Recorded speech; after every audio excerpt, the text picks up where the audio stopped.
Good morning, everyone. Today will be day 16 on the trail.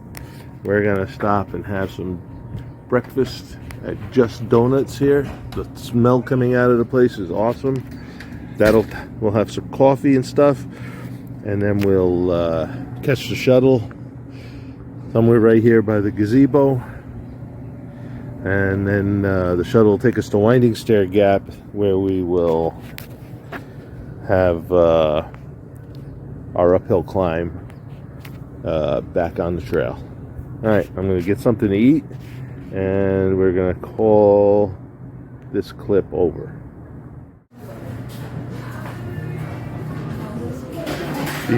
These cases were empty yesterday afternoon, so they've been baking all night. Breakfast, sausage, egg, and cheese on a croissant. A nice big coffee. There's our packs waiting outside.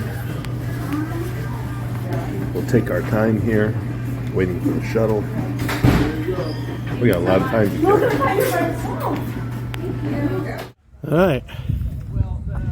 We're back at Winding Stair Gap. Big crowd got off the shuttle. About 8-10 people who were all in town. So starting on the trail on day 16 on the trail.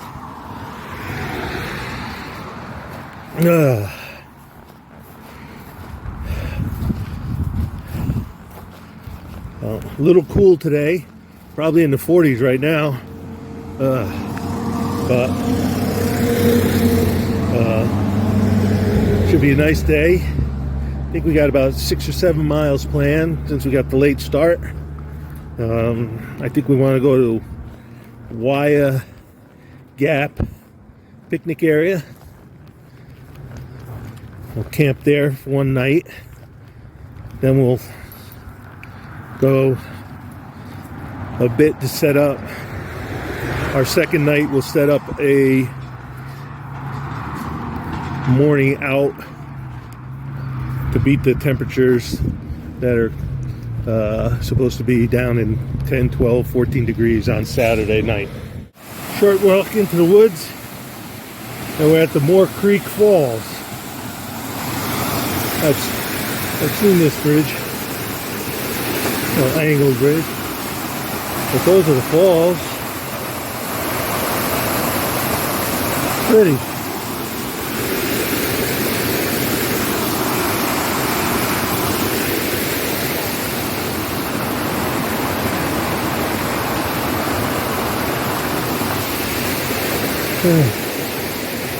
Continuing on.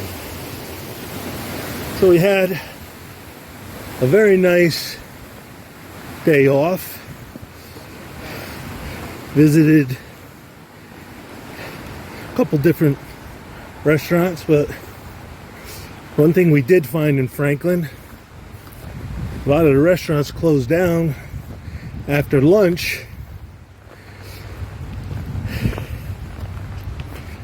So for dinner, for 2 nights, we had to go to the Lazy Hiker Brewing Company. And while they don't serve food there, there's a food truck just outside. You order your food there, good food. I gotta do a review on Gut Hooks for it. Really good food, reasonably priced, good portions.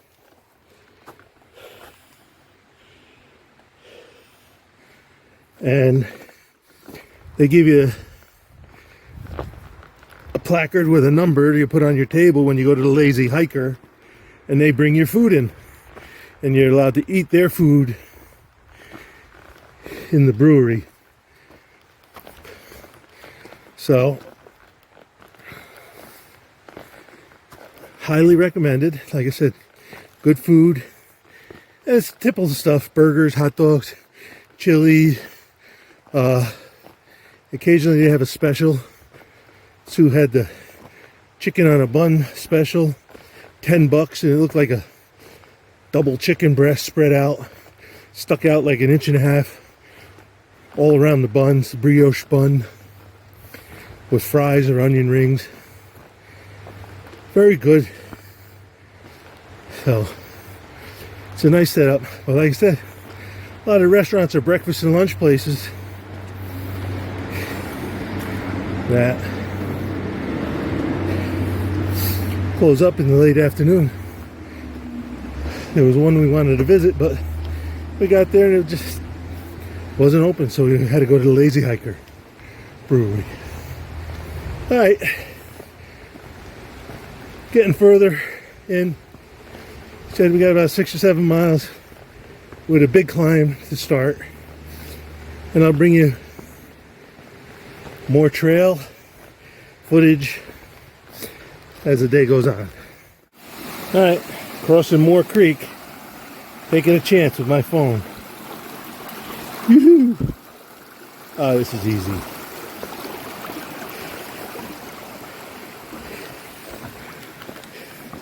No problem. Don't fall, Sue. Don't curse me like that. I got the camera on you. Thanks. Successful. All right. Following the trail. It's been, once we got up on the initial rise, we're following the contours for the most part with a slight up. Trails are still a little wet from all that rain the last few days.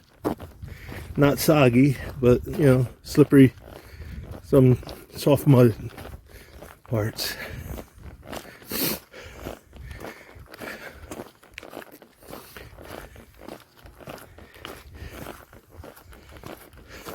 Beautiful mixed hardwood woods here.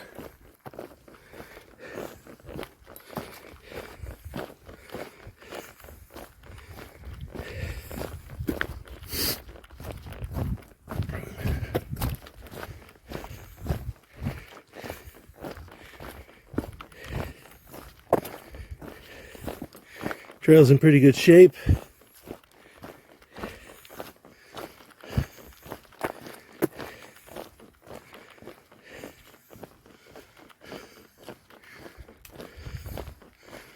I don't know how long it's going to be before we start climbing, but we do have to get up to a ridge, which we'll follow, I believe, all the way to Silas Bald, which will be our first bald, which will be pretty cool. I'll talk about balds when we get there. Oh. What do we got? Moore Creek campsite. Doesn't look very level. Maybe there's 1 or 2 level spots. But we're gonna push on. Alright. Made it to Swinging Lick Gap. Looks like a new sign. There's some comments on gut hooks about what the old sign said. Don't know what's true, but looks like we're on the uphill because we're in a gap.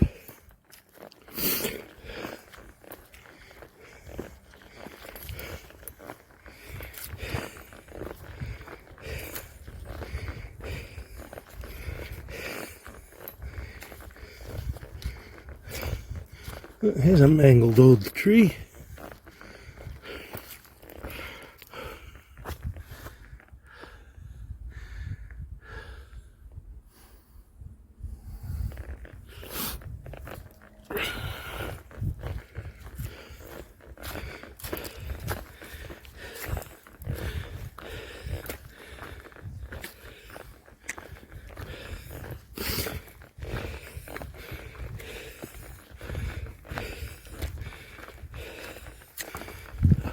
Alright, looks like the uphill goes for a ways. I'll get back to you on the next flat. Okay, got this log all the cracked nuts on it. And some more inside it. I'm not going in. But these are squirrel or chipmunk middens, M-I-D-D-E-N-S. There's some more down there. That's what you call the leftovers where they've been eating. They like to eat, chipmunks especially, like to eat at high spots so they can look around while they're eating as a safeguard against predators.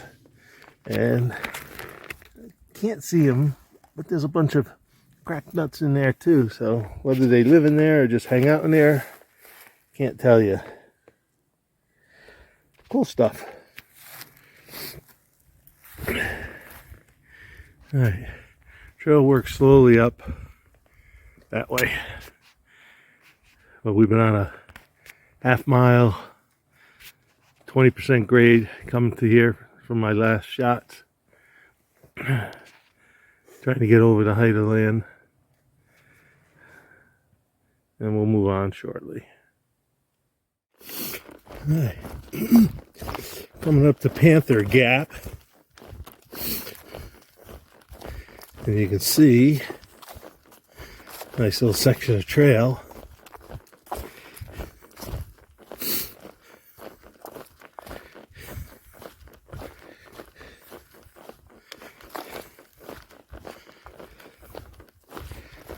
I'm trying to pick up my pace a little bit just so I can make up for the slowness of the uphill climbs.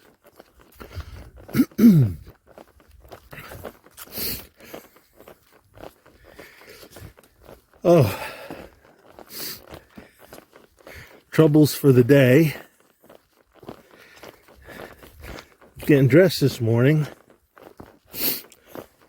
Couldn't find my trail gaiters. I know I washed them yesterday. I remember putting them with my laundry. Could have sworn I brought them back to the room. But this morning, they were nowhere to be found. Check the laundry room, check the hiker box, ask everybody on the shuttle. Nothing. So I'm hiking without trail gaiters today. I got a new set coming to Fontana Dam. Thanks to my at-home support, my lovely wife. So, my first ones were ultras. They were kind of getting a little stretched out. So I have some dirty girls coming. And I'll be back in the trail gaiter world. I don't like hiking without them because I always seem to get leaf litter, twigs, stones in my shoes. And although so far it's been pretty good, but that might just be because it's so wet. Nothing's flopping around and blowing around. So all's good.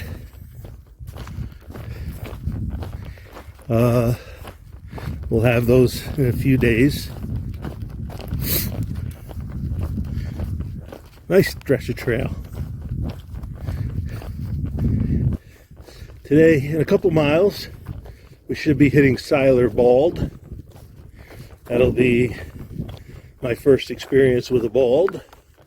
At least anything officially called a bald, like they are down here in the south. And look forward to that. Balds tend to be a pretty unique, ecological situation, which I'll talk about when I'm on it. But interesting stuff, and it's been a while since I read anything about them, so I don't know how up to date my info is, but I'll discuss what I do know or knew.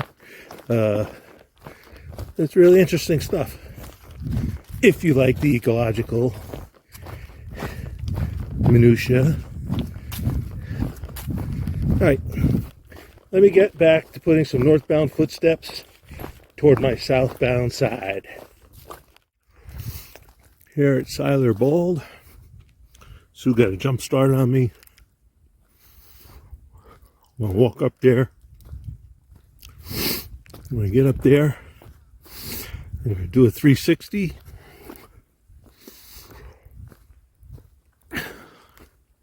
And then I will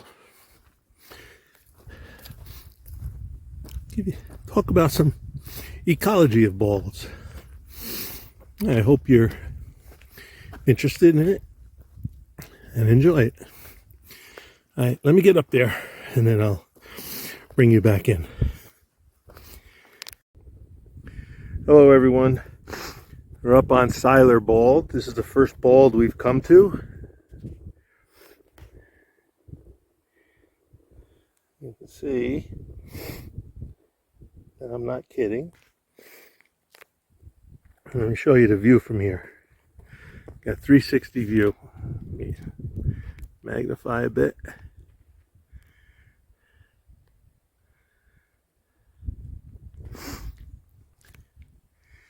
So if anyone's saying, why would anyone want to hike the Appalachian Trail, I'll show them this. And I'm hoping the camera brings out the, oops, sorry about that, I had to shift my feet. Brings out the awesome view that you get quite often. Unfortunately, a lot of them are through trees, but being on Siler Bald gives us quite a chance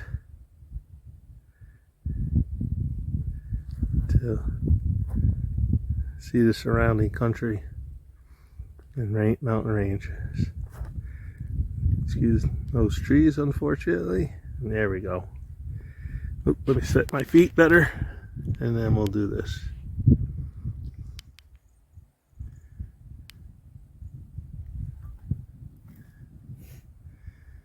Sorry about the jiggling. That's whenever I shift my feet to spin.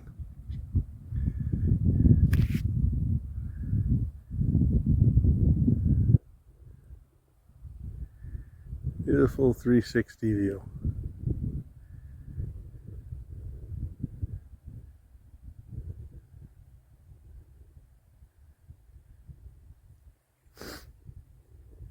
All right. I know I mentioned before I was going to talk about the unique ecological thing that balds are. From what I understand, no one knows how balds form or were formed. I think there's some belief that Native Americans burned and then they've been in this state since then. I think some people believe that the balds were here naturally, and that it's their ecology to be in this grass-like state. But I do know that there is a lot of wonderment and research. There's actually research, I think, about what keeps them in their grassy state, whether it's the environment, the altitude, the plants and animals that live here, that all contribute to maintaining this grassy state. Because these balds have been here forever, or for human existence, and yet they're still grassy rather than growing up. So, very interesting ecology here, and something to be pondered on. I'll talk a little more as we walk down, because this bald actually comes down here and swings around down to the trail, which is down in that little valley there.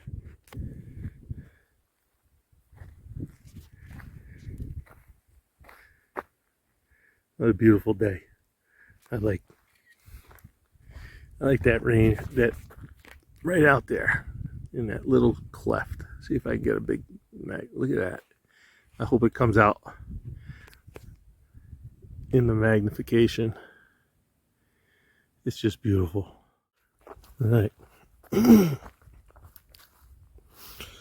Coming down from the top of the bald, you can see how extensive it is. There's a concept in ecology known as succession. And what it refers to is the progressive change in plants and animals that occur in an area as time goes by. An area can be in an early successional stage, which is similar to what this bald is. The area could get put into that condition by either a natural disaster, fire, storm, or even the activities of man, whether it's from farming or logging and stuff. So essentially the area gets cleared or something like that. And then plants and animals, once it's left alone, plants and animals can start to regrow and re-inhabit the area. And the plants and animals, primarily, and we'll talk more in the plant part of it. The plants that come in are specific plants that are suited to survive in that freshly created environment, that disturbed area. Those plants we call pioneer species, reminiscent of early Americans who went out west. They pioneered or they developed areas where no one was before. And those plants are generally more suited to areas where there's bright light, a lot of sunlight, drier soils, because the sunlight hitting the soil dries it. So even after rain, it may be wet there, then dries up. So they're adapted to those harsher conditions of disturbed soil, bright sunlight, drier soils, constant beating by weather situations, things like wind. And they tend to be like grasses and hardy plants. They'll take over the site and grow, like you see here. And as time goes by, they're established, but by being there, they actually change the conditions for any other plants that may come along that might not have been able to survive if they were the first ones there. And then you start getting things like shrubs that get to start growing, and as the shrubs fill in, they create a little more shade, and that shade is not good for the grasses. The grasses die out, and then the shrubs take over. And once the shrubs grow in, then maybe you get some more sun-loving trees, because once the trees get above the shrubs, they have to deal with more sun and wind. So the trees such as sassafras, sun-loving trees, I'm trying to think of some off the top of my head, can come in, start to take over, and once those trees grow thicker, they their leaves create a shade, and now the shrubs, whether it be pricker bushes or different kinds of shrubs, they can't survive because they're not getting enough sun anymore. And those early trees, pioneer species like aspen, I'm sorry, I can't even believe I forgot that. Aspens are a very big pioneer species, quaking aspens and stuff like poplars. Very sun-loving, short-lived species, not really big. They'll die out eventually. But in the meantime, other trees that are more shade-tolerant, which means they can grow in shade better, will grow under them, and then they start to grow, and you get more of a forest situation. The succession term refers to the sequential inhabitants and co-inhabitants, or types of inhabitants that grow, sort of like kings changing, succeeding each other. The unique thing about it, or the concept to understand, is that each plant and plant community, and again, I'm going to focus on plants because they're probably the driving force. Each plant community actually changes the environment that it started in and promotes an environment that is suitable to the plant and community that's going to come afterwards. So essentially sort of sealing their own death by the changes they make in it. And that goes on and on until you have a full forest. And of course the first trees will be the bigger, or the more sun-loving trees. And eventually underneath you get trees in that shade of that first forest. You get very shade-tolerant trees that can grow up in the shade of a forest. Down here in Georgia, I'm not sure exactly what they are. Up in New York, it's, beech, birch, and maple. They stay in the forest and they grow up underneath. And as the mature trees die or a wind blows them over, then they shoot up and they create their own canopy. And they'll stay there for hundreds of years. Those new trees, those are generally referred to as climax forest, in that's what it's going to be until some big disturbance comes and causes a change. So in the Northeast, it's it's a mixed forest, but it's usually a beech, birch, maple. Here you're seeing oaks and hickories that are established, probably a lot of them mostly since the forest was harvested. But that's my spiel on the ecology of the balds. And as I said, nobody's sure exactly what maintains the grassy balds here in the condition they are for so long as they have. And, combination of environmental factors, soil types, weather, altitude, and organisms, plants and animals that exist here.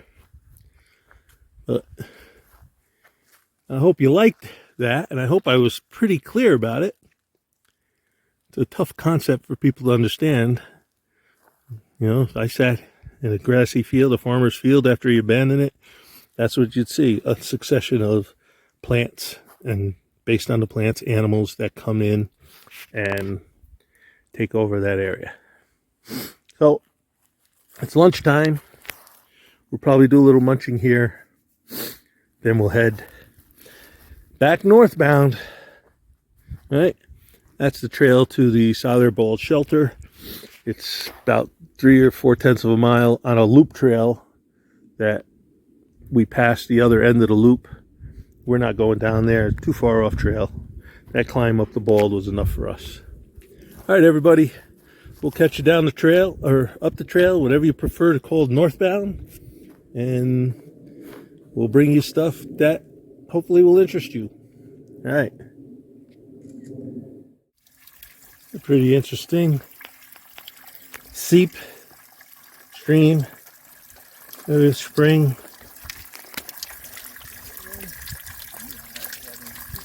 I don't know what the plants are. They look similar to, I don't know what they are. But overall, it's pretty steep.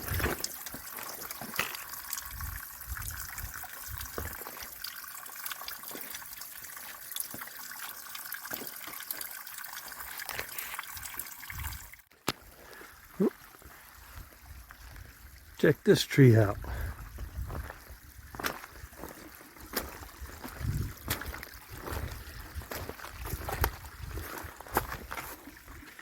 Let me see if I can get let's see if I can get the flash on.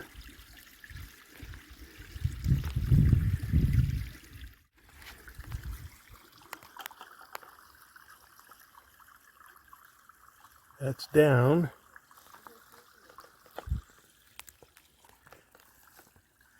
And that's up. I can't see. So I count on you people. Tell me what it is. Alright, we just crossed the road in Wye Gap. This is the sign on the northern side. So of course, we're on an uphill. We were going to stay at the Wye Gap picnic area, but we're feeling pretty good. It's only 1:30, so we're going to push on 2.5 miles and see about spending the night at Wine Springs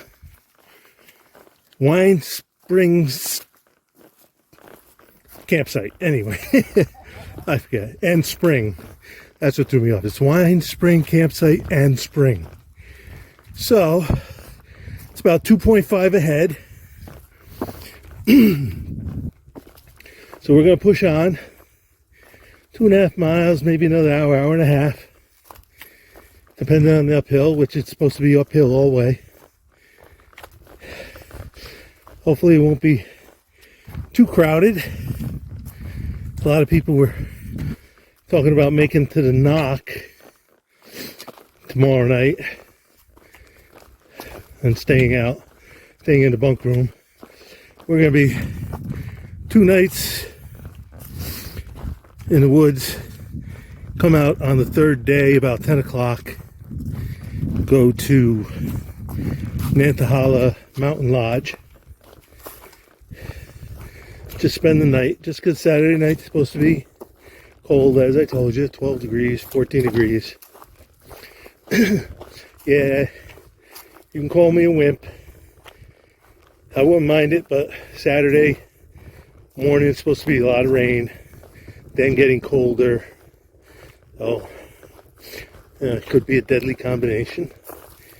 If I get wet, or my gear gets wet. So, that's the plan. We're going to go up. We got a mountain to go on. I think the Wine Spring Camp is actually on the top of the mountain. I'll have to look it up and get back to you. So,